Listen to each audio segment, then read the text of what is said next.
அது சரியா செப்டம்பர் 16, 2006 19 வருடத்திற்கு முன்னாடி மத்திய பிரதேச மாநிலத்தோடைய கண்ட்ரோல் ரூம்ல இருந்து சரியா ஈவினிங் 7:50 மணி வாக்குல ஜுனி இந்தூர் போலீஸ் ஸ்டேஷனுக்கு ஒரு மர்மமான தகவலை கொடுப்பதற்காக ஒரு ஃபோன் கால் ஒன்று போகுது. அந்த டெலிஃபோன் காலை அட்டன் பண்ணது அந்த ஸ்டேஷன்ல இருந்த கான்ஸ்டபிள் நிர்மல்குமார்.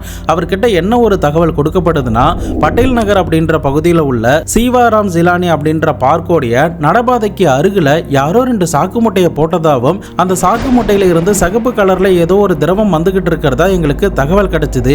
இதனால உடனடியா அங்க போய் என்னன்னு பாருங்க அப்படின்ற மாதிரி தகவல் கொடுக்கப்படுது. உடனடியா இந்த நிர்மல்குமார் தன்னுடைய ஹெட் கான்ஸ்டபிளான அஸ்ரப் அலி மற்றும் அகமது அப்படின்ற கான்ஸ்டபிள் கிட்ட இந்த தகவலை கொடுக்கறாங்க. அதன் அடிப்படையில் இந்த 2 பேருமே 7:55 மணி வாக்குல இந்த ஸ்டேஷன்ல இருந்து புறப்பட்டு பட்டேல் நகருக்கு போறாங்க. அந்த பார்க்கு கிட்ட போகும்போது ஏற்கனவே மக்கள் கூட்டம் அந்த இடத்துல கூடிதான் இருந்திருக்கு. அதே சமயம் மழை வர பெஞ்சுக்கிட்டு இருக்கு. இந்த மழைக்கும் கிரைமுக்குமே ஏற்கனவே ஒரு தொடர்பு இருக்கிற மாதிரி இருக்கும். அதற்கு காரணம் மழை பெய்யும் போது அந்த சிச்சுவேஷன் எல்லாமே குற்றவாளிக்கு சாதகமாக தான் அமையும். இதனால மழைக்கும் கிரைமுக்குமே ஒரு சம்பந்தம் இருக்கிற மாதிரி சொல்லுவாங்க. பட் இந்த வழக்கிலுமே குற்றவாளிக்கு அது பெரிய உதவியாக தான் இருந்துச்சு. அப்படிதான் போலீஸ் ஆஃபீஸர் போகும்போது அந்த பார்க்கில் ஏற்கனவே நிறைய மழைலாம் பெஞ்சிருந்திருக்கு. மக்கள் கூட்டமும் அதிகமாக தான் இருந்திருக்கு. அந்த இடத்துல இருக்கிற அந்த சாக்கு பையை போய் பார்க்குறாங்க. அதன் பிறகு அந்த சாக்கு பையை அந்த புதரில் இருந்து மீட்டு வெளியில் அந்த நடபாதை கிட்ட கொண்டு வராங்க. அப்படி கொண்டு வந்து அந்த சாக்கு பையை பிரித்து பார்க்கும்போது தான் அதில் வெட்டப்பட்ட நிலையில் எந்தவித துணியுமே இல்லாமல் ஒரு பெண்ணுடைய சடலம் 2 துண்டுகளாக வெட்டப்பட்ட நிலையில் அந்த சாக்கு பைக்குள்ளே இருக்கிறத பார்க்குறாங்க. இதை பார்க்கும்போது போலீஸ் ஆஃபீஸருக்கும் சுற்றி இருந்த எல்லாருக்குமே பயங்கர ஷாக் ஆகுது. உடனடியாக இந்த போலீஸ் ஆஃபீஸர் தங்களுடைய மேலதிகாரிகளுக்கு தகவல் கொடுக்குறாங்க. ஆம்புலன்ஸ், ஃபாரன்சிக் டிபார்ட்மெண்ட் அப்படின்னு சொல்லிட்டு எல்லாருமே சம்பவ இடத்துக்கு வரவழைக்கப்படுறாங்க. ஏற்கனவே அந்த இடம் இருட்டிக்கிட்டே போகிறதுனால லைட்டு வெளிச்சத்துக்காக கை லைட்லாம் எடுத்துகிட்டு வந்து அந்த இடத்த கம்ப்ளீட்டாக ஆராய்ச்சி பண்ணுறாங்க. ஆனால் அந்த இடத்துல ஏற்கனவே மழையெல்லாம் பெஞ்சிருந்ததுனால ஃபாரன்சிக் ஆஃபீஸருக்குமே போதுமான எவிடன்ஸ் எதுவுமே அங்கேருந்து கிடைக்கல.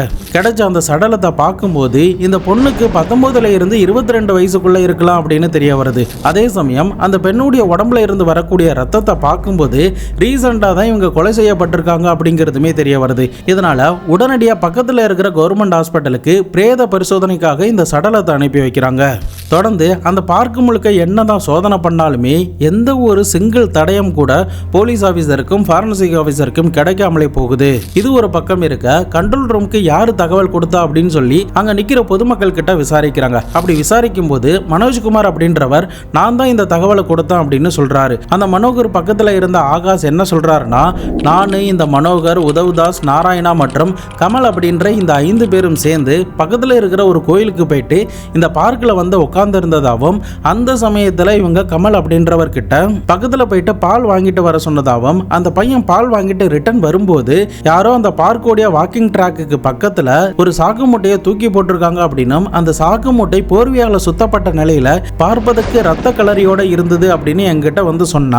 உடனடியாக நாங்களுமே கிளம்பி போய் அங்கே போய் பார்த்தோம். அப்படி பார்க்க போகும்போது தான் இன்னொரு ஆள் ஹோண்டா ஆக்டிவா பைக்கில் வந்து இன்னொரு சாக்கு பையா அதே இடத்துல தூக்கி போட்டுட்டு போனாங்க. இதை பார்த்ததுமே எங்களுக்கு பகீர்னு ஆயிடுச்சு. அதனால தான் மனோகர் உடனடியாக கால் பண்ணி கண்ட்ரோல் ரூமுக்கு தகவலை கொடுத்தான் அப்படின்ற மாதிரி போலீஸ் ஆஃபீஸர் கிட்ட சம்பவத்தை நேரில் பார்த்து இந்த 5 பேருமே வாக்குமூலம் கொடுத்துருந்துருக்காங்க. தொடர்ந்து அந்த ஆக்டிவாவுடைய ரெஜிஸ்ட்ரேஷன் நம்பரை பார்த்தீங்களா அப்படின்னு சொல்லி கேட்டபோது அந்த சமயத்தில் மழை வர பெய்ய ஆரம்பிச்சிருச்சு.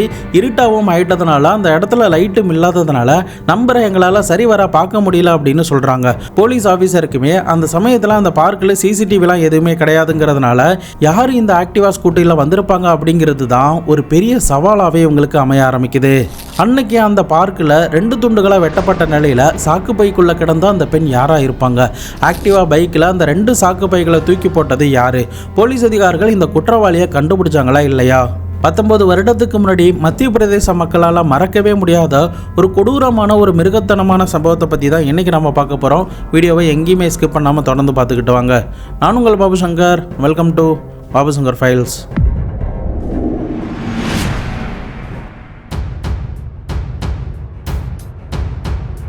தொடர்ந்து போலீஸ் ஆபீசர் அந்த பார்க்குக்கு பக்கத்துல இருக்கிற சின்ன சின்ன கடைகள் வீடுகளில் உள்ள நபர்கள் எல்லாம் விசாரிச்சுக்கிட்டே வராங்க. அப்படி விசாரிக்கும் போது மழை பெஞ்சுக்கிட்டு இருந்ததுனால நாங்க யாரையுமே வெளியில பார்க்கல அப்படின்ற மாதிரி சில பேர் சொல்றாங்க. தொடர்ந்து வேற ஏதாவது தடயம் கிடைக்குமா அப்படின்னு பார்த்தாலுமே ரொம்பவே இருட்டாகிக்கிட்டே போனதுனால மக்கள் எல்லாருமே தூங்க போயிட்டாங்க. இதனால என்ன பண்றதுன்னு தெரியாம அந்த ஸ்டேஷனுடைய எஸ்ஐயான மோகன்லால் அப்படின்றவர் அன்னோன் பேர்ல ஒரு கொலை வழக்க பதிவு பண்றாரு. இப்படி இந்த ப்ராசஸ் எல்லாம் நடந்துகிட்டே இருக்கிற சமயத்துல தான் நள்ளிரவு 12:30 மணி வாக்குல அந்த போலீஸ் ஸ்டேஷனுக்கு 53 வயது நிறைந்த சர்வோதயா அப்படின்ற நகரை சேர்ந்த ஜமுனாதாஸ் அப்படின்ற ஒருத்தர் வந்திருக்காரு. அவர் போலீஸ் ஆபீசர் கிட்ட என்ன சொல்றாருன்னா, நான் பக்கத்துல இருக்கிற ஒரு இடத்துல அரிசி கடை வச்சிருக்கேன் சார். எப்போதுமே காலை 9 மணிக்கு வீட்டில இருந்து கிளம்பி கடைக்கு போனோம்னா இரவு 8 மணிக்கு தான் வருவேன். அப்படி 8 மணிக்கு நான் வந்து பார்த்தபோது என்னுடைய வீடு பூட்டினபடி இருந்துச்சு. என்னடா அது அப்படின்னு சொல்லி அக்கம் பக்கத்தில் போயிட்டு நான் கேட்டேன். அப்போ என்னுடைய மனைவி மகள் மருமகள் அப்படின்னு சொல்லி யாரையுமே இந்த வீட்டில் பார்க்கல. நாங்கள் மழை பெஞ்சுக்கிட்டு இருந்ததுனால வீட்டுக்குள்ளேயே தான் இருந்தோம் அப்படின்ற மாதிரி சொன்னாங்க. நானும் பக்கத்தில் தான் எங்கேயாவது போயிருப்பாங்க அப்படின்னு சொல்லி நீண்ட நேரமாக வீட்டுக்கு வெளியிலேயே காத்துக்கிட்டு இருந்தேன். ஆனால் 12:30 மணி ஆகியுமே அவங்க வராததுனால என்ன பண்ணுறதுன்னு எனக்கு தெரியல. அதனால தான் போலீஸ் ஸ்டேஷனுக்கு வந்திருக்கேன். அவங்க காணாமல் போயிட்டாங்க அப்படின்ற மாதிரி இந்த ஜமுனாதாஸ் அப்படின்றவர் அங்கே இருந்த கான்ஸ்டபிள் கிட்ட இந்த விஷயத்தை சொல்கிறாரு. உடனே அந்த கான்ஸ்டபிள் என்ன சொல்கிறாங்கன்னா, சரி சார், நீங்கள் யாரை காணும்னு சொல்கிறீங்களோ அவங்களுடைய பெயர் மற்றும் டீட்டெயில்ஸ் எல்லாத்தையுமே ஒரு லெட்டரில் எழுதி கொடுத்துட்டு போங்க அப்படின்னு சொல்கிறாங்க. அப்படி சொல்லும்போது தான் இவர் கடையில் இருந்து வந்தது, என்னென்ன பார்த்தாரு, வீடு பூட்டி இருந்தது, அவர் 12:30 மணி வரைக்கும் வெயிட் பண்ணது போன்ற விஷயங்கள்லாம் எழுதிட்டு அவருடைய மனைவி மருமகன் மகள் அப்படின்னு இந்த 3 பேருமே காணோம் அப்படின்னு எழுதியிருந்திருக்காரு. அந்த லெட்டரில் காணாமல் போன அந்த 3 பேரை பற்றி எழுதிக்கிட்டு வரும்போது அவங்களுடைய பெயருக்கு பக்கத்தில் அவங்களுடைய வயதையுமே இவர் மென்ஷன் பண்ணுறாரு. அதை போலீஸ் ஆஃபீஸர் பார்க்கும்போது இந்த இடத்துல அவங்களுக்கு ஏதோ ஒன்று பொறித்தட்ட ஆரம்பிக்குது. காணாமல் போன இந்த 3 பேருடைய ஃபோட்டோஸ் ஏதாவது வச்சிருக்கீங்களா அப்படின்னு சொல்லி கேட்டபோது உள்ளங்கை சைஸில் இருக்கிற ஒரு மேரேஜ் ஆல்பத்தில் கொடுக்கக்கூடிய அளவுக்கான ஒரு ஃபோட்டோஸை போலீஸ் ஆஃபீஸர் காட்டுறாரு. காணாமல் போனால் அந்த 3 பேருமே அதுக்குள்ளே இருக்காங்க.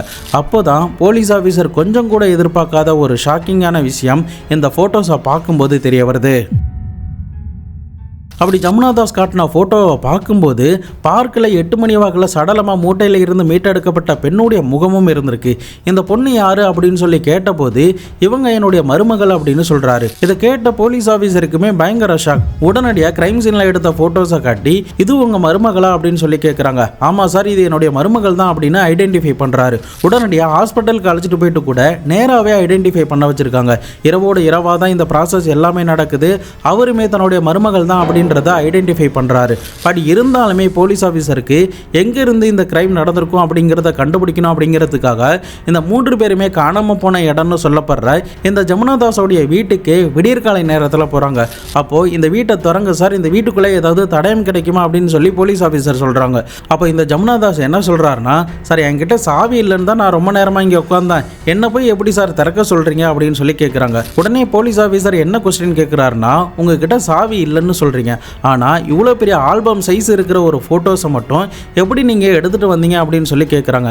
அதுக்கு சரிவர எந்த ஒரு பதிலுமே இந்த ஜமுனாதாஸால் சொல்லவே முடியல. மேற்கொண்டு அவருடைய முகமுமே மெல்ல மெல்லமாக மாற ஆரம்பிக்குது. பதட்டமும் பயமும் இன்னும் கூடவே சேர்ந்து அவரை உழுக்க ஆரம்பிக்குது. கையளவு சைஸ் இருக்கிற ஃபோட்டோஸை போலீஸ் ஆஃபீஸர்கிட்ட காட்டும் போதே அங்கேயே அவங்களுக்கு சந்தேகம் வந்துருச்சு. வீடு பூட்டி இருக்குன்னு சொன்னார். அதே சமயம் காணாமல் போனால் அந்த 3 பேருடைய ஃபோட்டோஸ் மட்டும் எப்படி இவர்கிட்ட கரெக்டாக இந்த அளவுக்கு சைஸில் இருக்கும் அப்படின்ற சந்தேகம் ஏற்கனவே வந்ததுனால தான் வீட்டுக்கு போகலாம் அப்படின்னு சொல்லி அழைச்சிட்டு வந்திருக்காங்க. இப்போ இவர்கிட்ட இருந்துமே எந்த ஒரு பதிலுமே வராததுனால நாங்கள் வீட்டை உடைச்சிக்கலாமா அப்படின்னு அவருடைய பர்மிஷனோடைய பூட்டை உடைச்சிட்டு உள்ள போய் பார்க்கும்போது தான் ஒரு ஹோண்டா ஆக்டிவா பைக் அந்த இடத்துல நிற்கிறதா பார்க்குறாங்க.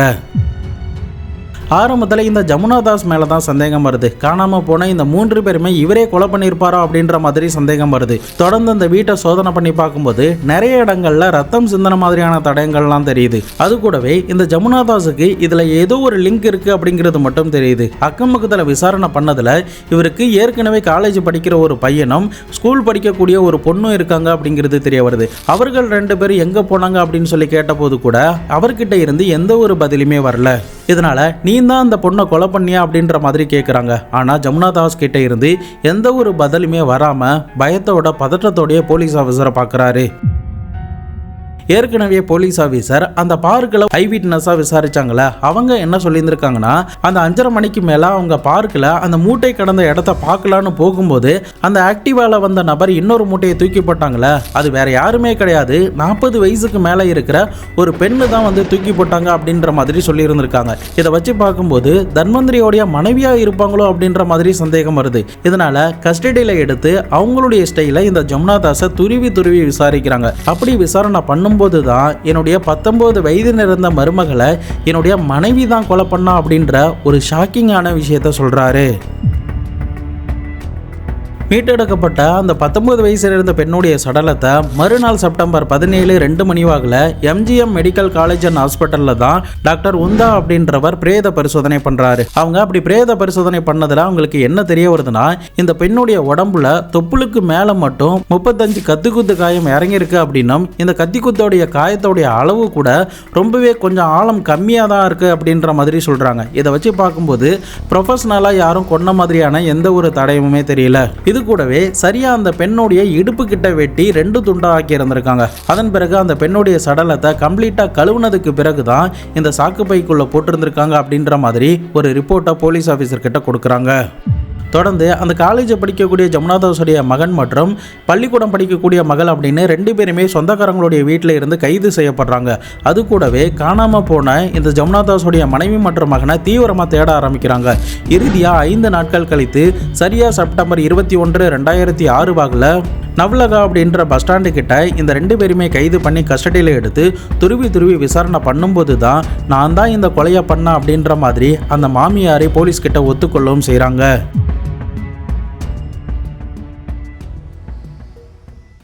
ராஜஸ்தான் மாநிலத்தில் உதய்பூர் அப்படின்ற பகுதியை சேர்ந்த ஒரு வெள்ளி வியாபாரியான ராஜேஷ்குமார் நச்சானி அப்படின்றவருக்கு பிறந்த மகள் தான் இந்த 19 வயது நேர்ந்த பூமி ராம்சந்தனி.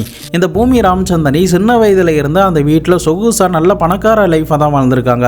அப்பாவுடைய செல்ல பொண்ணாவுமே இருந்திருக்காங்க. அப்படி இருக்கிற சமயத்தில் தான் தன்னுடைய மகளுக்கு நல்ல இடத்துல ஒரு வரன் பார்த்து திருமணம் கட்டி கொடுக்கணும் அப்படின்னு சொல்லிட்டு நிறைய இடங்கள்ல வரன் தேடி இருந்திருக்காங்க. இறுதியாக இந்த மத்திய பிரதேச மாநிலத்துடைய இந்தூர் நகரில் இருக்கிற நம்பர் 40 நவோதயா நகரில் வசிச்சுக்கிட்டு வர இந்த ஜமுனா தாஸோடைய மகனுடைய வரன் வந்து இவங்களுக்கு கிடைக்குது.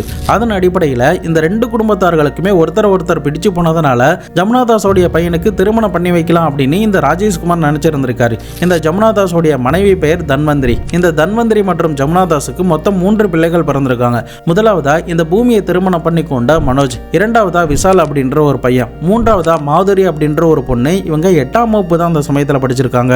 இறுதியா ஏப்ரல் 22, 2006 வாக்கில், அதாவது இந்த பொண்ணு இறப்பதற்கு 6 மாதத்துக்கு முன்னாடி திருமணம் கட்டி வச்சிருந்திருக்காங்க. ஆரம்பத்தில் சந்தோஷமா அந்த வீட்டுக்கு இந்த பொண்ணு வந்ததுக்கு பிறகு 15 நாட்கள் கிட்ட அந்த குடும்பத்தார்களே பேங்காக்கு ஹனிமூனுக்காக அனுப்பி வச்சிருந்திருக்காங்க. இப்படி இந்த பொண்ணு ரிட்டர்ன் இந்த வீட்டுக்கு வந்து 6 மாதம் கழிச்சு தான் கொடூரமான முறையில் கொலை செய்யப்படுறாங்க. கைது செய்யப்பட்ட அந்த மாமியாரான தன்வந்திரி அப்படின்றவங்கள ஜிஎல் ஜோதி அப்படின்ற ஒரு டாக்டர் ஆராய்ச்சி பண்றாரு. அப்படி பண்ண போது அவங்களுடைய உடம்புல பல கீறல் காயங்கள்லாம் காணப்படுது. அதே சமயம் இந்த ஜமுனா தாஸோடைய அந்த ஸ்கூல் படிக்கக்கூடிய மகளான மாதிரி கிட்ட விசாரிச்சப்போ, நான் சம்பவம் நடந்த நாள் அன்னைக்கு டயர்டா வந்தேன், நான் தூங்கிட்டேன், எனக்கு என்ன நடந்துச்சு அப்படிங்கிறதே தெரியல அப்படின்ற மாதிரி மாத்தி அந்த சின்ன பொண்ணு பதில் சொல்லி இருந்திருக்கா. விஷாலுக்குமே எனக்கும் இதுக்கும் எந்த ஒரு சம்பந்தமும் இல்லை அப்படின்ற மாதிரி சொல்றான். தொடர்ந்து அந்த குடும்பத்தில் இருந்த 5 பேர் மேலேயுமே ஐபிசி செக்ஷன் 302, 201, 498A, 304B அப்படின்ற பிரிவின் கீழே வழக்கு பதிவு பண்ணி இவர்களுக்கு எதிராக இருக்கிற ஆதாரங்கள் எல்லாத்தையுமே திரட்டி கோர்ட்டில் சார்ஜ் ஷீட்டுமே ஃபைல் பண்ணுறாங்க. இறுதியாக இந்த வழக்கில் இருந்து விஷால் மற்றும் மாதுரி அப்படின்ற 2 பேரை விடுவிச்சிருந்திருக்காங்க. மீதம் இருக்கிற 3 பேருக்கும் ஆகஸ்ட் மாதம் 2009 வாக்கில் இந்தூர் நீதிமன்றம் 3 பேருமே குற்றவாளிகள் அப்படின்னு அறிவிச்சு ஆயுள் தண்டனை கொடுத்திருந்திருக்கு. இது கூடவே 5000 ரூபாய் ஃபைனையுமே போட்டிருந்திருக்காங்க. ஒருவேளை இந்த ஃபைனை கட்டலனா 1 வருடம் 3 வருடம் கிட்ட கூடுதலா தண்டனை அனுபவிச்சாகணும் அப்படின்ற மாதிரி உத்தரவு பிறப்பிக்கப்பட்டிருந்திருக்கு. தற்போதைக்கு இந்த 3 பேருமே ஜெயில தான் கம்பி பண்ணிக்கிட்டு இருக்காங்க. பட் ஏன் திருமணமாகி 6 மாதத்தில் பூமி கொலை செய்யப்பட்டாங்க அப்படிங்கிறதுக்கான காரணத்தை கேட்கும்போது தான் போலீஸ் ஆஃபீஸருக்குமே பயங்கர ஷாக்கிங்காக தான் இருக்குது. ஆரம்பத்தில் ஏதாவது டவுரி சம்பந்தமான விஷயங்களாக இருக்குமோ அப்படின்னு தான் நினச்சாங்க. ஆனால் அது எதுவுமே இல்லாமல் ஒரு சின்ன ஈகோ தான் இந்த மொத்த கொலைக்குமே காரணமாக இருக்குது அப்படிங்கிறது போலீஸ் ஆஃபீஸருக்கு தெரிய வருது. தன்வந்திரி தன்னுடைய ஸ்டேட்மெண்ட்ல என்ன சொல்றாங்கன்னா, இந்த பொண்ணு ஹனிமூன் போயிட்டு வந்ததுக்கு பிறகு இந்த வீட்டில் எந்த ஒரு வேலைகளுமே செய்யல, நான் தான் எல்லா வேலைகளுமே செஞ்சுட்டு இருந்தேன், சமைக்கிறது வீட்டு வேலைகள் அப்படின்னு சொல்லிட்டு எல்லாத்தையுமே நான் தான் பண்ணேன். இந்த பொண்ணு எந்த வேலையுமே செய்யாமல் சொகுசா தூங்கிக்கிட்டு லேட்டாக எந்திரிக்கிறது அப்படின்னு சொல்லி இந்த மாதிரியே பண்ணிக்கிட்டு இருந்தா. இது எனக்கு ஒரு கட்டத்தில் அந்த பொண்ணு மேலே ஒரு வெறுப்பை தான் தோணுச்சு. நானுமே அதை பற்றி பெருசாக கண்டுக்காமல் அப்படியே என்னுடைய வேலைகளை பார்த்துக்கிட்டே இருந்தேன். சில சமயங்களில் இந்த பொண்ணு அவங்களுடைய சொந்த ஊரான உதய்பூருக்கு போனாலுமே ரிட்டர்ன் வரவே மாட்டாங்க, கூப்பிட்டாலுமே வரவே மாட்டாங்க. அதன் பிறகு ஒரு முறை அவங்களுடைய பிரதருடைய கல்யாணத்துக்கு போனப்போ கூட அந்த பொண்ணு வரமாட்டான் அப்படின்னு சொல்லிட்டா. மனோஜ் சமாதானப்படுத்தினதுக்கு பிறகுதான் இந்த பொண்ணு ரிட்டர்ன் வீட்டுக்கு வந்தா. அப்படி தொடர்ந்து இந்த வீட்டில் எந்த ஒரு வேலைகளுமே செய்யாமல் இருக்கிற சமயத்தில் தான் செப்டம்பர் 16, அதாவது சம்பவம் நடந்த நாளான காலை 11 மணி வாக்கில் நான் கிச்சனில் கத்தியோட காய்கறி வெட்டிக்கிட்டு இருந்தேன். அந்த சமயத்தில் அடுப்பில் வெந்துக்கிட்டு இருக்கிற அந்த உணவுகளை பார்த்துக்க சொன்னேன். ஆனால் அவள் பார்த்துக்க மாட்டா அப்படின்னு சொல்லிட்டா. என்கிட்ட ரொம்பவே திமிரா அந்த சமயத்தில் பேசினா. இந்த மாதிரி சில்லற வேலைகள்லாம் என்னால் பார்க்க முடியாது, அதுக்கு தான் நீங்கள் இருக்கீங்களே, நீங்களே பாருங்க அப்படின்ற மாதிரி சொன்னா. இந்த ஆத்திரம் தாங்க முடியாமல் உடனடியாக கையில் இருக்கிற கத்தியை எடுத்து நான் சரமாரியாக அந்த பொண்ணுடைய நெஞ்சிலேயே குத்திட்டேன். ஒரு கட்டத்தில் அந்த பொண்ணு இறந்ததுக்கு பிறகு என்ன பண்ணுறதுனே எனக்குமே தெரியல. எனக்கும் ரொம்பவே பதட்டமாயிடுச்சு. உடனடியாக என்னுடைய மகனுக்கும் கணவருக்கும் கால் பண்ணி இந்த விஷயத்த சொன்னேன். அவர்களுமே சம்பவ இடத்துக்கு வந்து இந்த சடலத்தை வெட்டி எங்கேயாவது தூக்கி போட்டுடலாம், காணாமல் போயிட்டாங்க அப்படின்ற மாதிரி ஒரு ட்ராமா ஆடிடலாம் அப்படின்னு நான் தான் பிளான் கொடுத்தேன். அதன் அடிப்படையில் அந்த பெண்ணுடைய சடலத்தை 2 துண்டா வெட்டி பாத்ரூமில் சுத்தமாக குளிப்பாட்டிட்டு சாக்கு பையில போட்டு நானே ஆக்டிவா ஸ்கூட்டரில் எடுத்துகிட்டு போய் அந்த பார்க்கில் தூக்கி போட்டுட்டு வந்தேன். அதன் பிறகு என்னுடைய மனைவியும் மகனும் காணாமல் போயிட்டாங்க அப்படின்னு நீயே போய் மிஸ்ஸிங் கம்ப்ளைண்ட் கொடு அப்படின்னு என்னுடைய கணவர்கிட்ட சொன்னேன். நான் 2 நாட்கள் கழிச்சு எங்கேயாவது ஒரு கோர்ட்டில் ஆஜராகிக்கிறேன் அப்படின்ற மாதிரி தான் சொன்னேன். ஆனால் அதுக்குள்ளேயே இந்த பிளான் எல்லாமே மொத்தமாக சொதப்பிடுச்சு. பள்ளிக்கூடமும் காலேஜும் போன அந்த 2 பிள்ளைகளுமே எங்களுடைய ரிலேட்டிவ் வீட்டில் தங்க வச்சுட்டோம். மற்றபடி நான் ப்ரீ பிளானிங் பண்ணிலாம் இந்த பொண்ணை கொலை பண்ணோம் அப்படிங்கிற மாதிரி நான் எந்த ஒரு முயற்சியுமே எடுக்கல அப்படின்ற மாதிரி தன்னுடைய ஸ்டேட்மெண்ட்டாக இந்த தன்வந்திரி சொல்லியிருந்திருக்காங்க. தன்வந்திரியோடைய இந்த சின்ன சின்ன ஈகோ மற்றும் கோபம் அவங்கள எந்த அளவுக்கு, அதாவது கொலை செய்கிற அளவுக்கு மாற்றிருக்கு அப்படிங்கிறத பாருங்க. பட் என்னதான் இந்த தன்வந்திரிக்கு அந்த பொண்ணை பிடிக்கல அப்படின்னா கண்டிப்பாக அவங்க கிட்ட பேசாமல் அப்படி இல்லைனா தனியாக நீங்கள் கொடுத்துன போயிடுங்க அப்படின்னு அனுப்பிட்டு விட்டுருந்துருக்கலாம். அதை விட்டுட்டு கொலை பண்ணுறது மூலியமா ஒரு நிரந்தர சொல்யூஷன் கிடைக்கும் அப்படின்னு நினச்சா எதுவுமே கிடைக்காது. ஆத்திரத்துலையுமே அந்த மாதிரியான முடிவுகள் எடுத்தாலுமே அது எந்த விதத்திலுமே உங்களுக்கு பிரயோஜனமாகவே அமையாது. ஒரு மனிதன் கோபத்தில் எடுக்கிற ஒரு முடிவு அவனை எப்பேற்பட்ட ஒரு பாதிப்புக்கு உள்ளாக்குது அப்படிங்கிறத நிச்சயமாக இந்த தன்வந்திரியோடைய கதை மூலிமா நம்மளால் தெரிஞ்சுக்க முடியும். நீங்கள் இந்த சம்பவத்தை பற்றி என்ன நினைக்கிறீங்க அப்படிங்கிறத மறக்காம கமெண்ட் பாக்ஸில் சொல்லுங்கள். இதை பற்றி உங்களுடைய நண்பர்களும் தெரிஞ்சுக்கணும் அப்படின்னு நீங்கள் நினச்சிங்கன்னா அவர்களுக்கும் ஷேர் பண்ணி விடுங்க. நம்ம சேனலுக்காக உருவாக்கப்பட்ட இன்ஸ்டாகிராம், டெலிகிராமில் ஃபாலோ பண்ணதாங்க ஃபாலோ பண்ணிக்கோங்க, ஜாயின் பண்ணதாங்க ஜாயின் பண்ணிக்கோங்க. நாளை மறுநாள் வேறு ஒரு கிரைம் கேஸோட வேறு ஒரு வீடியோவில் உங்களை வந்து சந்திக்கிறேன். அது வரைக்கும் உங்களிடமிருந்து விடைபெறுவது உங்கள் பாபு சங்கர்.